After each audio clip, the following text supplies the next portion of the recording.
अस्सलाम वालेकुम। कैसे हैं आप? उम्मीद है खैरियत से होंगे, जाओगे खुश होंगे। अल्लाह ताला ऐसे ही खुश रखे, सेहत वाली लंबी उम्र दे, जिंदगी में कभी भी किसी का मोहताज न करे। जितने लोग परेशान हैं अल्लाह ताला उनकी परेशानियां दूर फरमाए, जितने लोग बीमार हैं अल्लाह ताला उन्हें सेहत दे, और जितने लोग अब हम में नहीं रहे अल्लाह ताला उनकी बख्शिश फरमाए। मेरी दुआ आपके लिए, मुझे और मेरी फैमिली को भी अपनी दुआ में याद रखा करें। चलते हैं अपनी स्टोरी की तरफ। स्टोरी शुरू करने से पहले आयतुल कुर्सी का इज़हार कर ले, क्योंकि कहा जाता है जब हम इन मखलूकात का जिक्र कर रहे होते हैं तो बड़े इंटरेस्ट से हमारे करीब आने लगती हैं और अपनी बातें सुनने लगती हैं। आपको डर ना लगे, आयतुल कुर्सी पढ़ ले। चलते अपनी स्टोरीज की तरफ। अस्सलाम वालेकुम अदनान भाई, कैसे हैं? मेरा नाम अशरफ है, मैं एक टैक्सी ड्राइवर हूँ।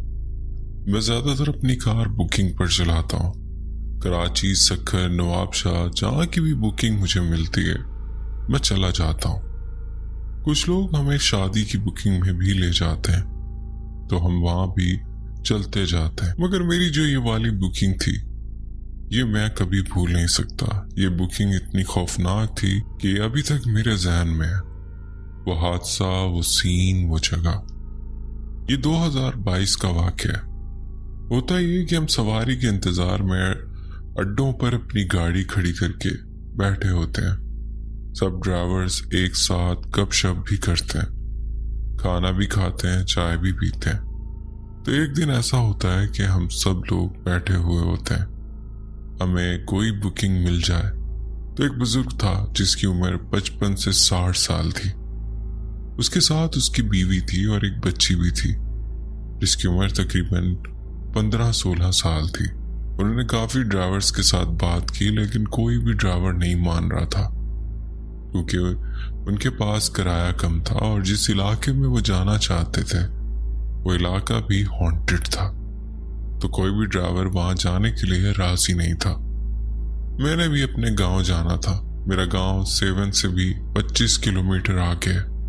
मेरी अम्मी अब्बू की रिहाइश उधर है, मगर मैं हैदराबाद में ड्राइविंग करता हूँ। तो होता कुछ तरह कि एक ड्राइवर मेरा दोस्त था। उसे मैंने बताया था कि 2-3 दिन तक मैंने अपने गांव जाना है। तो ये बुकिंग भी उधर की ही थी। सेवन से आगे कोई गांव था। तो वो ड्राइवर उनको मेरे पास ले आया। ये चाचा जी हैं, इनके पास बुकिंग के हिसाब से किराया थोड़ा है, आपने अपने गांव तो जाना ही है तो आप इसे अपने साथ ले जाओ और आप अपने गांव भी हो आना। तो मैंने कहा कि ठीक है। और जब मैंने किराया पूछा तो वो कुछ कम दे रहे थे, क्योंकि मैंने अपने गांव जाना था। तो मैंने सोचा कि जाना तो मैंने वैसे भी है तो मैं इन्हें भी साथ ले जाता हूँ। खैर मैंने इन्हें गाड़ी में बिठाया। 4:30 बजे का टाइम था। निकलने से पहले मैंने चचा से बोला कि मुझे 10-15 मिनट चाहिए। मैंने अपने घर वालों के लिए कुछ सामान लेना है, अम्मी अब्बू के लिए कुछ चीजें लेकर जानी है, क्योंकि मैं 15-20 दिन के बाद अपने गांव जा रहा था। मैंने सोचा उनको इनके गांव छोड़ दूंगा। मेरे गांव उनके गांव से थोड़ा आगे था। उस चाचा ने कहा कि ठीक है, आपने जो सामान लेना है वो ले लो। तो मैंने उन्हें अपनी गाड़ी में बिठाया और सामान लेने के लिए चला गया। बस मैं सामान वगैरह लेकर 15-20 मिनट के बाद आया। फिर मैंने अल्लाह का नाम लिया और हम लोग वहां से रवाना हुए। अदनान भाई, वो जो बच्ची थी वो बिल्कुल ही खामोश बैठी हुई थी। ना तो वो कोई बात कर रही थी और ना ही किसी बात पर कोई रिस्पॉन्स दे रही थी। मैंने सोचा कि यार किसी की अपनी तबीयत होती है। इस बात पर मैंने ध्यान नहीं दिया। वो जो चाचा था वो मुझसे रास्ते में थोड़ी बहुत बात वगैरह करता रहा। मैंने चाचा से पूछा कि आप गाड़ी बुक करवा कर क्यों जा रहे हो, जबकि आपके पास पैसे भी कम है, तो आप लोग लोकल में चले जाते। उन्होंने कहा बेटा तुम्हारी बात ठीक है, मगर जो हमारा गांव है वो मेन सड़क से 30-40 किलोमीटर आगे है।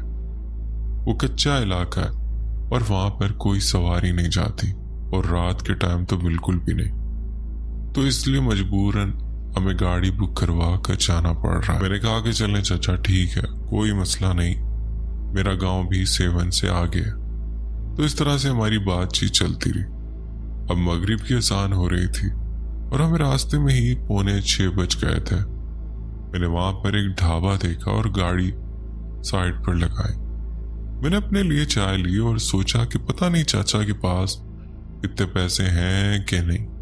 और फिर मैंने उनके लिए भी बिस्किट और चाय ली। अब वो जो बच्ची थी वो बिल्कुल ही खामोश थी, वो कोई बात नहीं कर रही थी, ना कह रही थी कि मुझे ये चीज चाहिए या मुझे वो चीज चाहिए।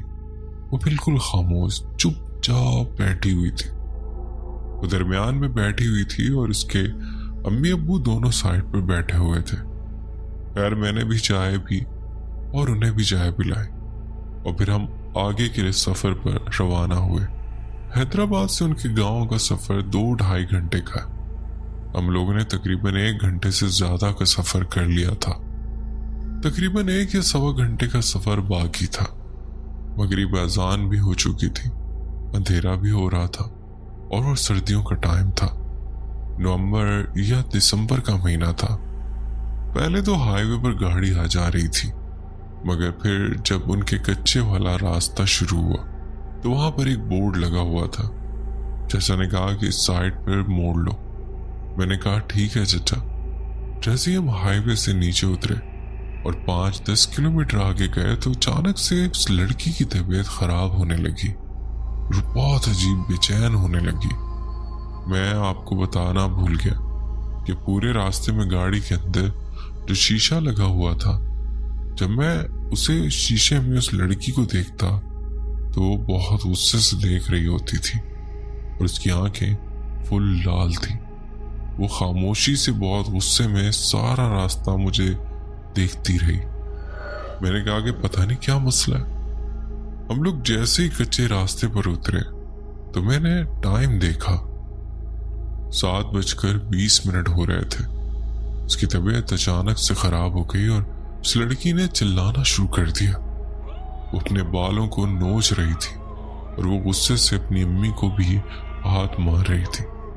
तो मैंने चाचा से पूछा क्या मसला है। उन्होंने कहा बेटा कुछ नहीं, इसकी थोड़ी सी तबीयत खराब है। हम इसे हॉस्पिटल लेकर गए थे इलाज के लिए। 1 महीना हो गया, ना कुछ खाती है ना पीती है, बस अचानक इस तरह से इसकी तबीयत खराब हो जाती।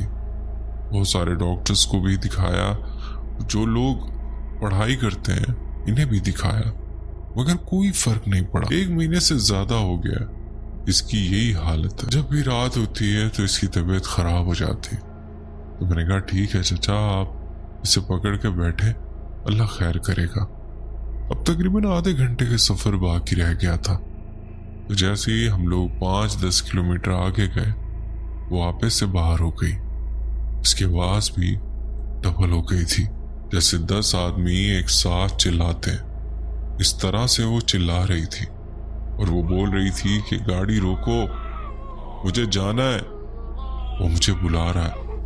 तो चचा मुझे कह रहा था कि आप इस पर ध्यान न दो, आप बस गाड़ी चलाओ और हमें जल्द से जल्द अपने गांव पहुंचाओ। मैंने कहा कि ठीक है चचा, मगर आप इसे संभाल कर बैठे, क्योंकि वो बहुत ज्यादा उछल रही थी, बार बार मुझ पर हमला करने की कोशिश कर रही थी। कभी अपने वालिद को मार रही थी तो कभी अपनी वालदा को। अपने होश में नहीं थी, उसे पता ही नहीं था कि मैं क्या कर रही हूँ। और इतने में एक चीज मेरे गाड़ी से टकराई। धम की आवाज आई, जैसे कोई हाथी जैसा वजन होता है। वो पीछे से आकर मेरी गाड़ी को टकराया और आप यकीन करो कि मेरी गाड़ी बिल्कुल ही स्लिप हो गई। जब 10 आदमी मिलकर इस तरह से धक्का मारे तब जाकर गाड़ी इस तरह से स्लिप होती है। तो मैंने अचानक से ब्रेक लगाई और जैसे ही नीचे उतर कर देखा तो कुछ भी नहीं था, ना ही गाड़ी पर कोई डेंट था। खूब अंधेरा। हम लोग कच्चे रास्ते पर जा रहे थे, दोनों तरफ जंगल ही जंगल था और वो तकरीबन 3-4 फीट का ही रास्ता था, यानी इतना जितना एक गाड़ी ही चल सके। मैंने गाड़ी को चारों तरफ से देखा, मगर गाड़ी में कुछ भी नहीं था, एक खरोच भी नहीं आई। फिर मैंने अल्लाह का नाम लिया, कुल पड़े मैंने गाड़ी पर फूंका और फिर अल्लाह का नाम लेकर मैं गाड़ी में बैठा। उस टाइम बच्ची की जो कंडीशन थी वो बहुत ज्यादा खराब थी। मैं बस यही दुआ कर रहा था मैं खैरियत से इन लोगों को गांव पहुंचा दूं और फिर मैं अपने गांव जाऊं। अब तकरीबन टाइम 7:45 का हो रहा था।